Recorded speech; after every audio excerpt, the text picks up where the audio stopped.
যদি দুই ফোঁটা চোখের পানি ছেড়ে একবার আল্লাহ বলে ডাক দেও, আমি আল্লাহর ছেলে নাই মেয়ে নাই, আমি বড় আদর করে তোরে বানাইছি।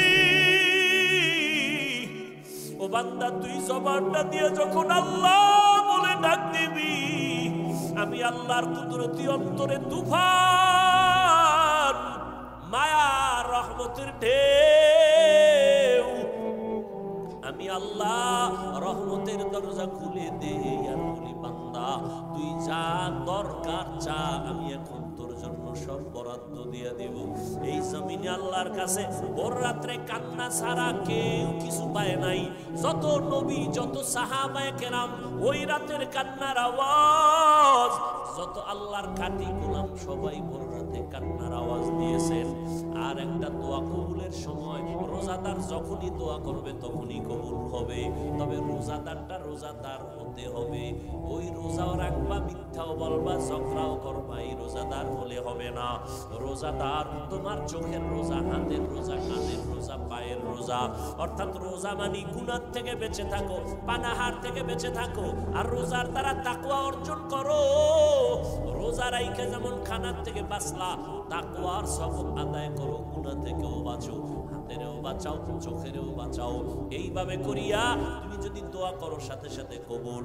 তবে এর মধ্যে আর একটা স্পেশাল সময় আছে, ইফতারি সামনে নিয়ে মাওলারে দোয়া করো, মাওলার কাছে বলো। ইফতারি সামনে নিয়ে দোয়া করবা, কসম আল্লাহর জায়গায় কবুল।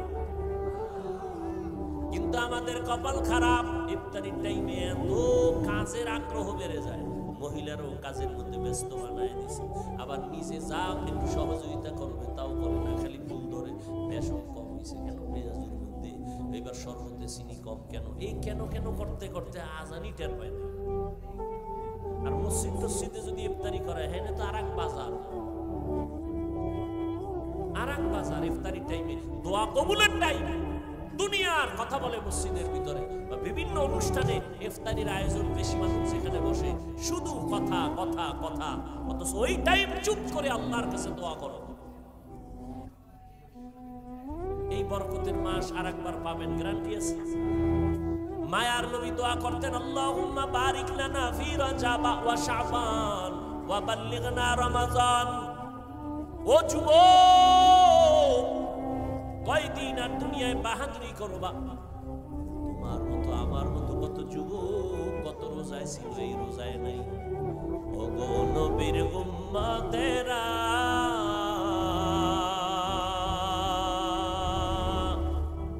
রয়ে আজি দিশাহারা,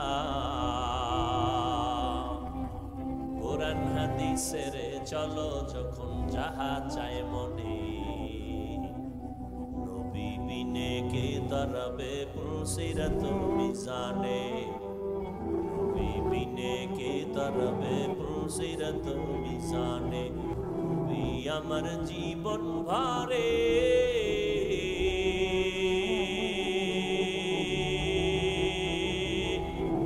দিনের লাগি কষ্ট করে,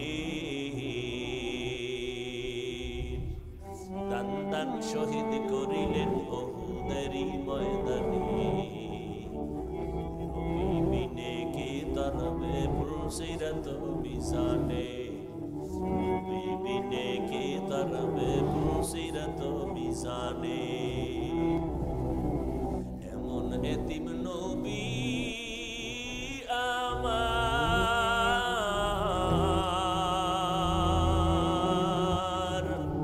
পিতা মাতা নাই যে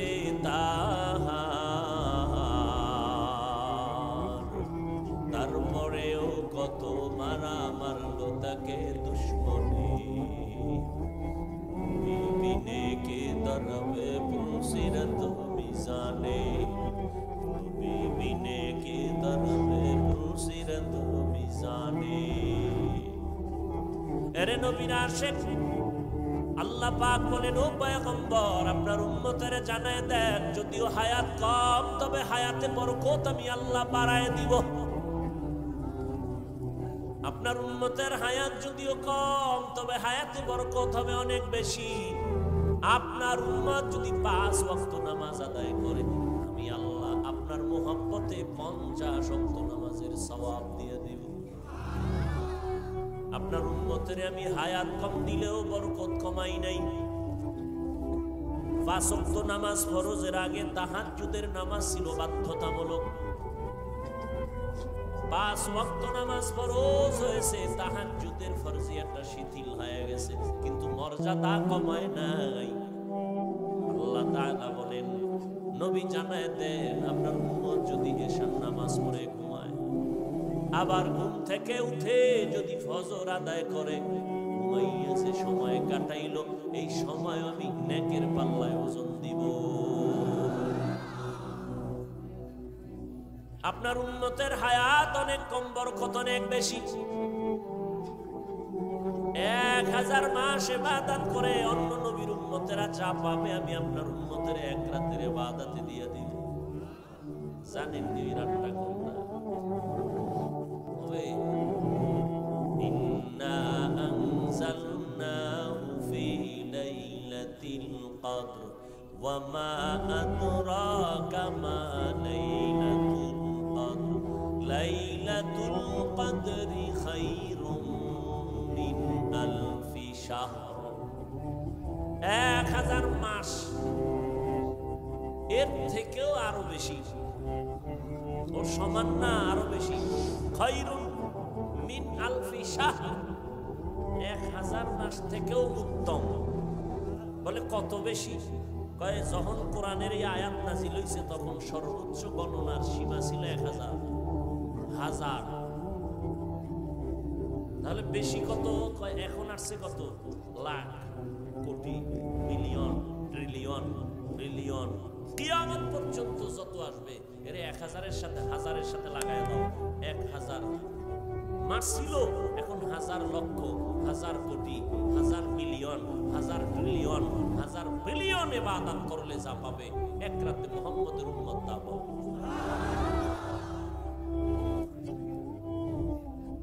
কার বরকতে পাইলাম? কার বরকতে? কিন্তু কপাল খারাপ, জাতি ওই নবীরে চিনলা না। কেমন মায়ার নবী আমার, রহমতের নবীকে আল্লাহ পাঠাইছেন, যার পুরো জিন্দেগিটা রহমতে ভরা।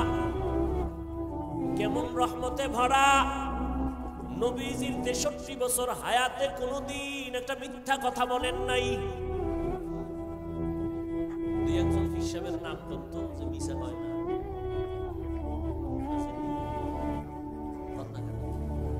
না থাকলেও তো বলবেন নাই, বাপ ধরে বই রয়েছে।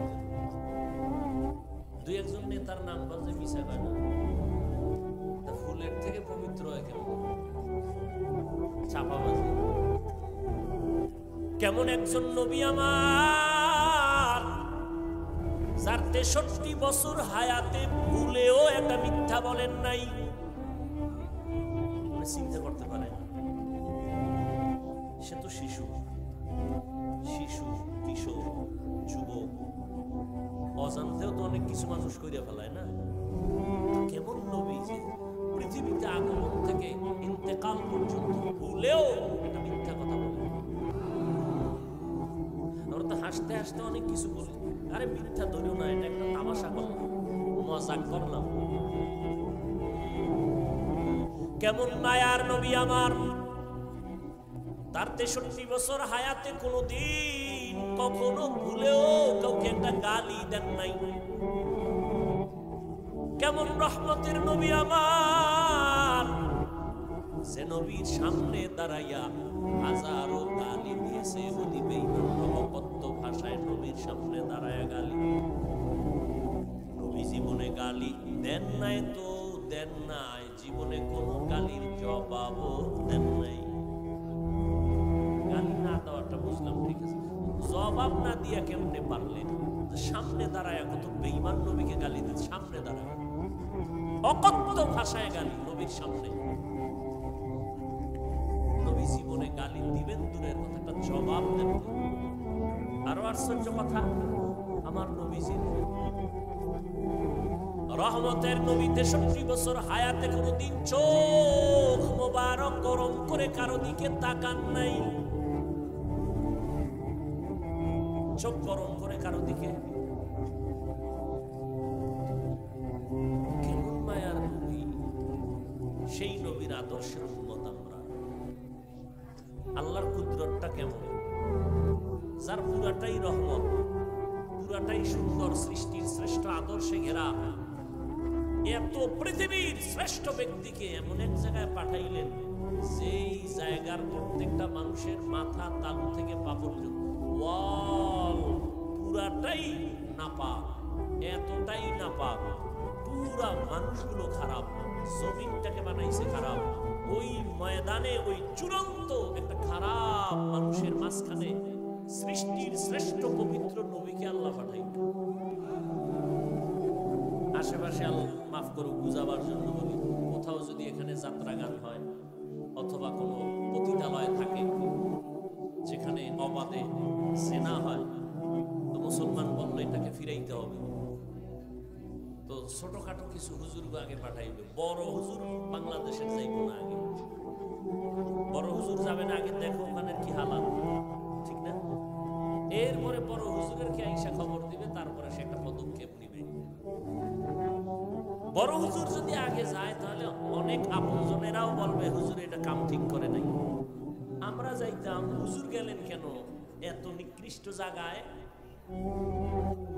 কিন্তু আল্লাহর কুদরত কি, পৃথিবীর ইতিহাসে ওই সময় মক্কার মানুষের মতো চূড়ান্ত চরিত্রহীন লম্পট পৃথিবীতে আর কোথাও ছিল না, মানে খারাপের চূড়ান্ত। সেইখানে আমার নবীরে পাঠাইলেন, এমন এক পবিত্র নবী যার নাম থেকে মেশিকের ঘেরা, যে নবী কদম যেখানে দেন সেখান থেকে দীর্ঘ বছর শুধু মেশকের ঘেরান আসতে থাকে, যে নবীজির চেহারার দিকে তাকাইলে ক্ষুধার্ত ব্যক্তির ক্ষুধা নিবারণ হয়ে যায়। কোন জায়গায় পাঠাইলেন? চূড়ান্ত মানুষ চরিত্রহীন, অবাধে মেলামেশা করে, কন্যা সন্তান আসলেই তাকে জ্যান্ত দাফন করে আপন বাবা। কতটা খারাপ! পৃথিবীর ওই জায়গায় একটা আল্লাহ ঘর বানাইছেন, শ্রেষ্ঠ একটা ঘর। ইন্না আউয়ালা বাইতিন উযিআ লিন-নাসি লাল্লাযী বিবাক্কাতা মুবারাকাও ওয়া হুদা, মুবারাকাও ওয়া হুদান লিল আলামিন।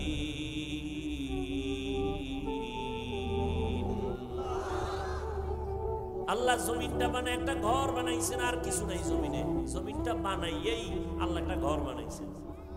প্রথমে ছিল পানি, সাগর, সমুদ্র, সব আল্লাহর কুদরত, কেন মেনো চলবে না। আল্লাহ পাক সব বুঝার মেমোরির মধ্যে জিবি দেন নাই। আপনার মেমোরির জিবি 2, আপনি 8 জিবির মেমোরিতে কি আছে এটা যদি টানাটানি করেন তাহলে ওটাও হ্যাং, আপনিও হ্যাং। বুঝেন কি? মানুষের মধ্যে মেমোরির জিবি আছে কিছু, বুঝেন না? মেমোরি কার্ডের সাইজ সমান না, কথা বলেন না। 1 জিবি মেমোরির যেই ডিজাইন, যেই সাইজ, 8 জিবি মেমোরির সাইজও কি এক না? ভিতরের কারবার কি এক? আমগো মেমোরি এই ভিতরে মাথার সাইজ সব এক, ভিতরের জিবি কি এক। কারো জিবি 1, কারো জিবি 2, কারো জিবি 4, কারো জিবি 8, এভাবে মেমোরি। মানুষের ব্রেনের মধ্যে আল্লাহ এমন জিবি দিয়েছেন, আনলিমিটেড মেমোরি দেওয়া এর ভিতরে জিবি। এটা সারা দুনিয়াটাও যদি জ্ঞান ঢুকাইতেই থাকো, ঢুকাইতেই থাকো, ঢুকাইতেই থাকো, মেমোরির 1% শেষ হবে। কিন্তু বেতালে উল্টাপাল্টা করলে আবার দেখবা যে মেমোরি হ্যাং হয়ে গেছে। এই যেটি আল্লাহরে গালি দেয়, নবীরে গালি দেয়, জিবি ছিল ঠিকই, কি হয়ে গেছে? হ্যাং হয়ে গেছে। কারণ সব বিষয় ভাবার মতো আল্লাহ সবাইকে মেধা দেন নাই। ওইটা নিয়ে যদি সে চর্চা শুরু করে তখন সে খারাপ রাস্তায় চলে যাবে, মাথা নষ্ট হয়ে যাবে। তো দুনিয়ার মধ্যে আল্লাহ প্রথম একটা ঘর বানাইলেন, নাম বাইতুল্লাহ। কোথায় বানাইছেন? মক্কা নগরীতে। কিসের ঘর এটা? ঘুমানোর ঘর, বসবাসের ঘর, ইবাদতের ঘর, হেদায়েতের ঘর। আল্লাহ জমিনটা বানাইয়া প্রথম হেদায়াতের ঘর কেন বানাইছেন, বসবাসের ঘর কেন বানান নাই? কারণ এই জমিনের চিফ গেস্ট হবে মানুষ, এই জমিনের প্রধান মেহমান মানুষ। আর এই মানুষ আল্লাহ পাঠাইবেন ইবাদতের জন্য। এ কারণেই ইবাদতের ঘর আগে বানাইছেন, বসবাসের ঘর বানান নাই। কারণ দুনিয়ার চিফ গেস্ট প্রধান মেহমান মানুষ, আর দুনিয়ায় প্রধান মেহমান যারা হবেন এরা কি আজীবনের লেগে এক জায়গায় আসেন? কি প্রধান মেহমান কি দীর্ঘ টাইম থাকে? তার কাম শেষ দৌড়, ঠিক না? তাহলে জমিনের প্রধান মেহমান কারা? আজীবন থাকা যাবে না। তো কেন আসছে? ইবাদত করবে। দুনিয়াতে মানুষ প্রধান মেহমান, কাম কি ইবাদত। দুনিয়াতে করো ইবাদত, বসবাসের জন্য তোমার আল্লাহ স্থায়ী ঠিকানা বানায় রাখছেন জান্নাত। কোথায়? আমেরিকায়, ঢাকা গুলশানে এমন জান্নাত আল্লাহ বানায় রাখছেন যে জান্নাত চোখ কোনোদিন দেখে নাই, কান শুনে নাই, অন্তর কল্পনাও করে নাই। এত সুন্দর জান্নাত আল্লাহ বানায় রাখছেন। আল্লাহর নবী গর্ব করে বলেন, আমি জান্নাতের তালার চাবিটা খোলার আগে অন্য কোন নবী জান্নাতে ঢুকতে পারবে না। আর আমার উম্মতেরা জান্নাতে ঢোকার আগে ভিন্ন কোন নবীর উম্মত জান্নাতে ঢোকার সুযোগ পাবে না। এমন সুন্দর জান্নাত আল্লাহ বানায় রাখছেন। এর নবীর আশিক রহমতের নবী মক্কা নগরীতে আসলেন। ওই মক্কার মানুষ এতটা খারাপ, এই যে একটা ঘর আল্লাহ বানাইলেন বাইতুল্লাহ, এটা কত দামি ঘর। বলে ঢাকা জাতীয় মসজিদ বাইতুল মুকাররম, এটাও কার ঘর? মসজিদগুলো কার ঘর? কেউ যদি দাবি করে এটা আমার ঘর, তাহলে ওই মসজিদে ইবাদত সহি হবে না। আল্লাহর ঘরে বান্দা আল্লাহর ইবাদত করবে, ঠিক নেই? মসজিদ কার ঘর? কি করবে আল্লাহর ঘরে? কার ইবাদত করবে? তেলাওয়াত করা কার ইবাদত? আল্লাহর জিকির করা কার ইবাদত? হ্যাঁ, আল্লাহর ঘরে আল্লাহর বান্দারা আল্লাহর জিকির করে, বাধা কেন? মসজিদে আবার জিকির কেন? কপাল করা। মসজিদে আল্লাহর জিকির করবে নাকি মন্দিরে করবে?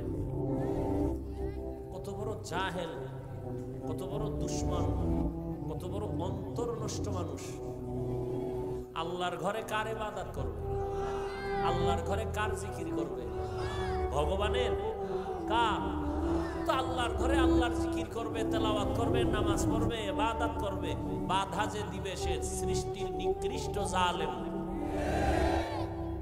সে পৃথিবীর নিকৃষ্ট, শুধু জালেম না, নিকৃষ্ট জালেম। মসজিদে জিকির কেন? তোর বাবার জিকির করে? কার জিকির করে? আল্লাহর জিকির মসজিদে করবে নাকি মন্দিরে করবে? কি আজীব কথা। এই ঝামেলা আছে না নাই? আল্লাহ হেদায়েত দান করুন। ভাইরা আমার, হ্যাঁ, এমন একটা বাইতুল্লাহ জাতীয় মসজিদ আল্লাহর ঘর, তবে বাইতুল্লাহর সমান নেই। জাতীয় মসজিদে দিয়ে তাকায় থাকলে কোনো সওয়াব নাই, কিন্তু বাইতুল্লাহ এমন একটা ঘর, শুধু যদি তাকাইয়া তাকায় দেখে আমলনামায় অনবরত সওয়াব লেখা হবে। শুধু তাকায় দেখবে, কিচ্ছু বলবে না, শুধু তাকায় আছে আল্লাহর ঘরের দিকে। ফেরেশতাকে আল্লাহ বলে শুধু সওয়াব লিখতে থাকো। এমন একটা দামি ঘর বাইতুল্লাহ, যার আঙ্গিনায় 1 রাকাত নামাজ পড়লে কত সওয়াব? 1 লক্ষ রাকাত নামাজের সওয়াব। একটা সেজদা দিবেন 1 লক্ষ সেজদার সওয়াব।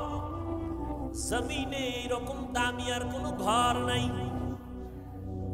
এটা এমন একটা দামি ঘর, যেই ঘরের আঙ্গিনায় সেজদা দিলে 1 সেজদা 1 লাখ। আঙ্গিনা বুঝেননি? আঙ্গিনা বুঝেননি?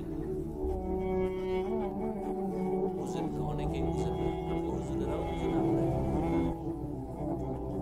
বাইতুল্লাহ যারা দেখছেন ছবিতে বা গেছেন, এর চারদিকে মসজিদ আছে, মানে ঘর। এখান থেকেও 1 কিলো, 2 কিলো, 3 কিলো, 4 কিলো দূরে হলো এর পুরা আঙ্গিনা। মক্কা ঢুকতে মেইন রোডে দেখবেন, বিশ্ব রোডে রেহাল দেওয়া আছে, রেহাল দেখছেন? বাইতুল্লাহর আঙ্গিনা শুরু। এই বাইতুল্লাহর দেওয়ালের পাশে নামাজ পড়লে যা পাবে, রেহালের পাশে পড়লে তা পাবে।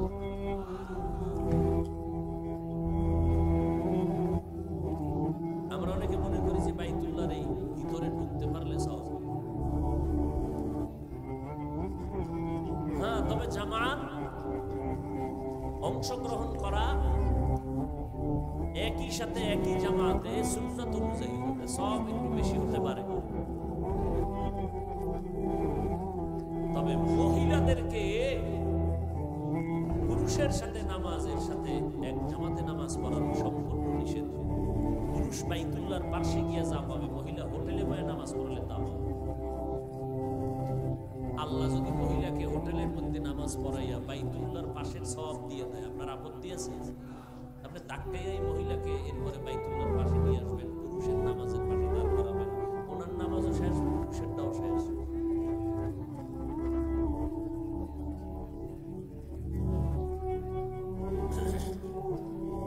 এই বাইতুল্লাহ এত দামি, মক্কার চরিত্রহীন মানুষগুলো নারী পুরুষ একত্রিত হয়ে এটার চারপাশে ঘুরে, তাও উলঙ্গ।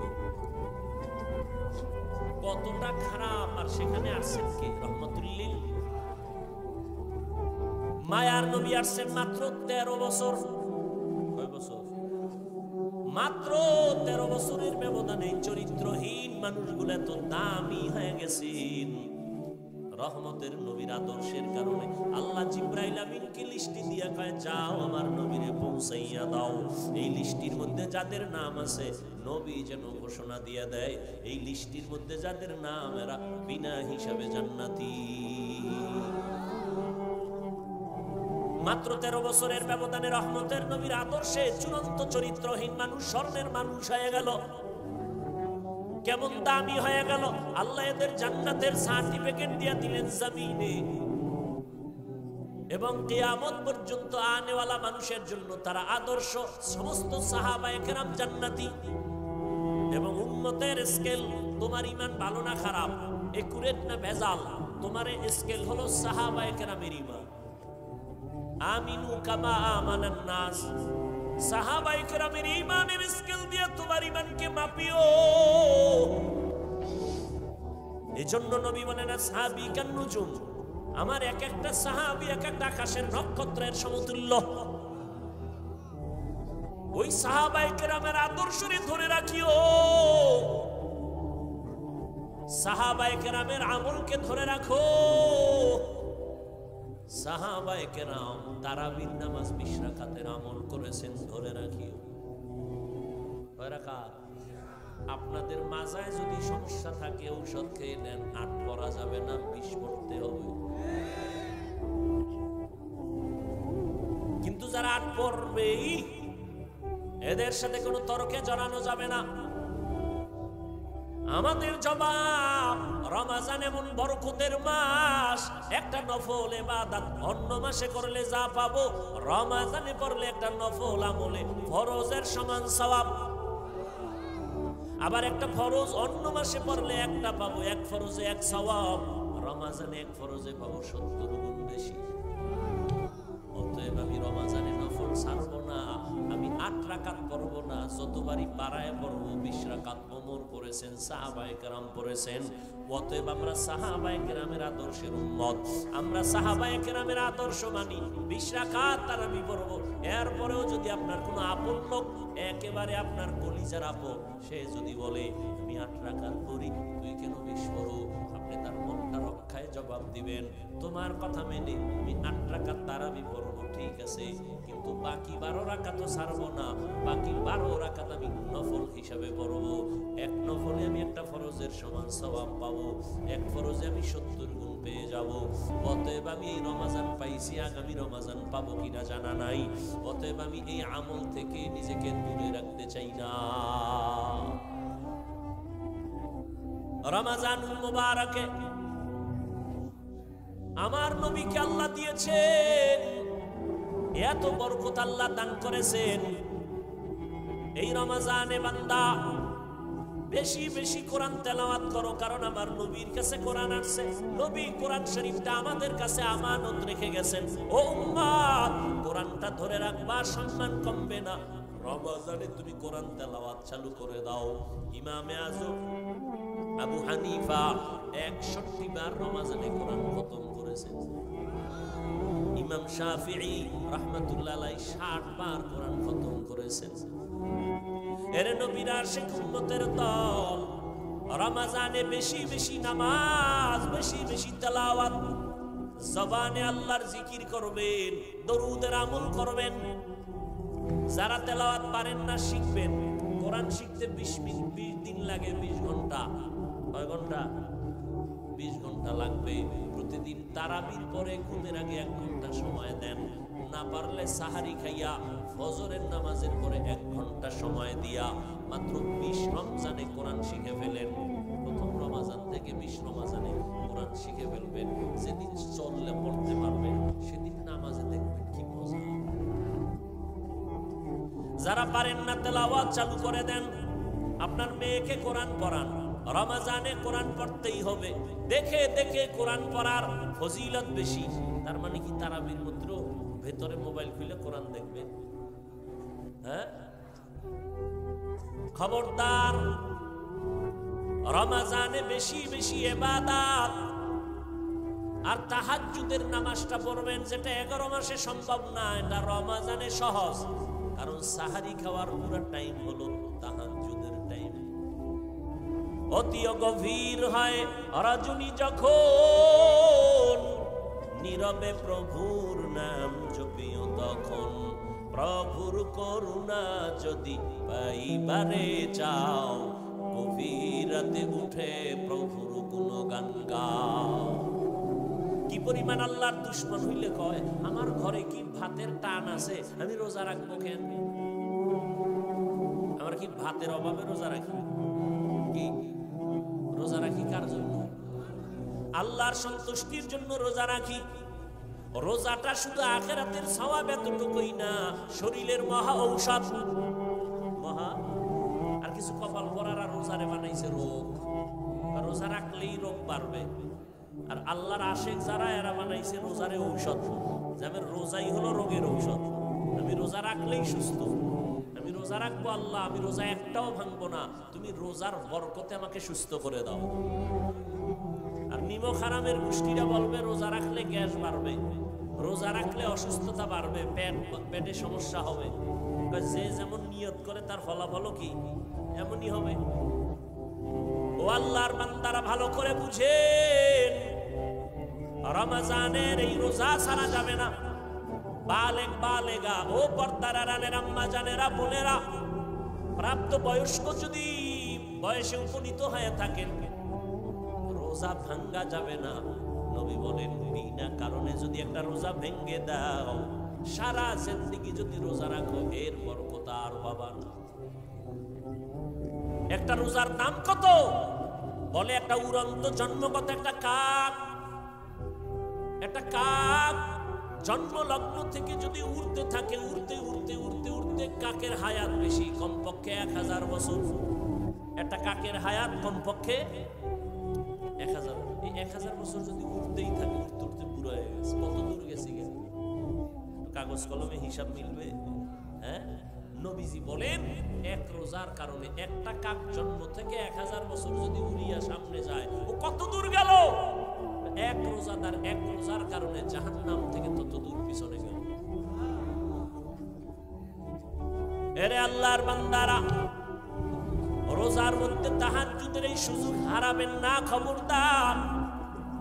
2 রাকাত নামাজ পড়বেন সাহারি খাওয়ার আগে বা পরে। পরে তো বাঙালি পারবে না, কারণ আজান দিলেও খান। না পারলে কয় বিড়ি করে, কয় একটা বিড়ি দে। যারা পানখোর কয় পান্ডা দে। আজান দিছে কি হইছে? এখনো পরিষ্কার হয় না, আকাশ অন্ধকার।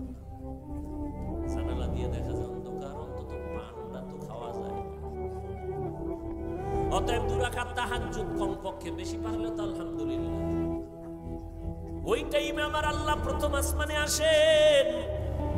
আল্লাহর কাছে বলবেন, আল্লাহ তুমি যদি তৌফিক না দাও, আমার দ্বারা সম্ভব না। আমার ছেলেটা দ্বীনের উপরে নাই, তুমি হেদায়েতের মধ্যে ঢুকায়া দাও। ওই টাইম এমন টাইম বান্দা চাইতে দেরি, আল্লাহ দিতে দেরি না। আপনার স্ত্রী নিয়ে সমস্যা, দোকান নিয়ে সমস্যা, ব্যবসা নিয়ে সমস্যা, চাকরির সমস্যা, বিবাহের সমস্যা, তাহাজ্জুদে আমার মালিকের কাছে বলো। ডাক্তারের রোগের কথা না বললে ঔষধ কেমনে হবে? আমার মাওলা তো সব জানেন, ঠিক আছে, তবে চাও, চাইলে আল্লাহর মায়া আরো বাড়বে। চোখের পানি ছেড়ে আল্লাহকে ডাকো, কারণ চোখের পানি দেখলে মা বাবার মায়া সন্তানের প্রতি বেড়ে যায়। ছাত্র যদি কান্না করে শিক্ষকের মায়া বেড়ে যায়। কাছে টানে আয় আয়। আল্লাহ বলেন বান্দা, ওই তোর মা বাবার থেকে আমি আল্লাহর মায়া কি অনেক কম? শিক্ষকের থেকে আমি আল্লাহর মায়া কি কম? একটা ছাত্র যদি কান্না করে, শিক্ষকের যদি মায়া হয় কাছে টেনে নেয়। একটা মা সন্তানের কান্না দেখে যদি বাচ্চাটারে কাছে টেনে নেয়, মায়া হয়। ওই যে ঢাকাতে আগুন লাইগা কত মানুষ চলে গেল, তুমি আগামীকাল বাঁচবা গ্যারান্টি নাই। এখন থেকে তৈরি হয়ে যাও, গুনাহ থেকে তওবা করো, আল্লাহর কাছে বলো, আল্লাহ রমজান আসতেছি, একটা রোজাও ভাঙবো না রে আল্লাহ, তোমার গোলাম হইয়া কবরে যেতে চাই। ও যুবক বাবারা, স্কুলে পড়ো, কলেজে পড়ো, চাকরি করো বা ব্যবসা করো, বাধা নাই। তুমি ডাক্তারি পড়ো, ইঞ্জিনিয়ারিং পড়ো, বাধা নাই। তবে নবীর সুন্নাত অনুযায়ী চলো, মা বাবার দোয়া নিয়ে চলো, উলামায়ে কেরামের পরামর্শ নিয়ে চলো। জবানের গুনাহ বন্ধ করো, চোখের গুনাহ বন্ধ করো, মোবাইল দেখিও না, মোবাইলের গুনাহ থেকে বাঁচার চেষ্টা করো, আল্লাহর কাছে তওবা করো, মা বাবার দোয়া নাও।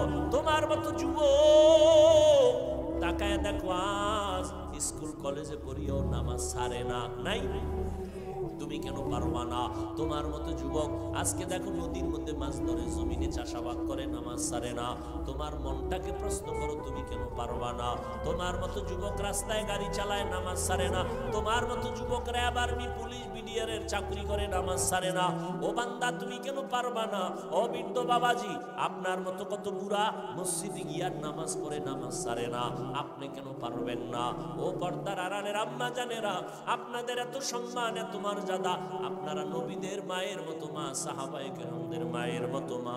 এ জমিনে যত ভালো ভালো সন্তান আছে, মা আপনাদের অবদান দোয়ার কারণে। অতএব আপনার মতো কত মা এই জমিনে এখনো আছে, পাঁচ বেলার নামাজ পড়ে, স্বামীর মাল হেফাজত করে, সন্তানগুলো আদর্শ সন্তান বানাবার চেষ্টা করে। আপনার সন্তানকে ডাক্তার বানাবেন, বাধা নাই, ইঞ্জিনিয়ার বানাবেন, বাধা নাই, তবে আপনার সন্তান যেন নবীর আদর্শ থেকে দূরে না যায়। আল্লাহর কোরআনটা পড়াইয়া নবীর আদর্শের ডাক্তার বানায় যাবেন, আপনার জীবন ধন্য। ওই সন্তান আপনার জন্য কোরআন পড়ে দোয়া করবে। এখন থেকে তৈরি হয়ে যান, আল্লাহর কাছে তওবা করেন। ও যুবক বাবারা, মা বাবার দোয়া নিয়ে সামনে আগাও। মা বাবার দোয়া ছাড়া কোনোদিন সফলতা অর্জন করতে পারবা না। পেছনের গুনার থেকে তওবা করো, মনে মনে আল্লাহকে বলো, হে মালিক, জীবনে যত অন্যায় করেছি আজ তওবা করে ফেললাম, নামাজ ছাড়বো না, বেপরদায় চলবো না, মা বাবাকে কষ্ট দিব না, উলামায়ে কেরামের পরামর্শ নিয়ে নবীর তরিকায় চলবো। তওবা করার যদি অন্তর তৈরি হয়, মুনাফিকি যদি না থাকে, খাঁটি তওবার নিয়তে দুটো হাত আল্লাহকে দেখায় দেই। আয় আল্লাহ, হাতগুলো কবুল করে নেন, তওবা কবুল করে নেন, তওবার উপরে মজবুত হইয়া চলার তৌফিক দান করেন, আমিন। আলহামদুলিল্লাহি রাব্বিল আলামিন, والصلاة والسلام على سيد الأنبياء والمرسلين وعلى آله وأصحابه أجمعين. يا أرحم الراحمين، يا أرحم الراحمين، يا أرحم الراحمين، رب ارحمهما كما ربياني صغيرا. আয় আল্লাহ, আজকের মাহফিল কবুল করে নেন। আয়োজনকারী সহ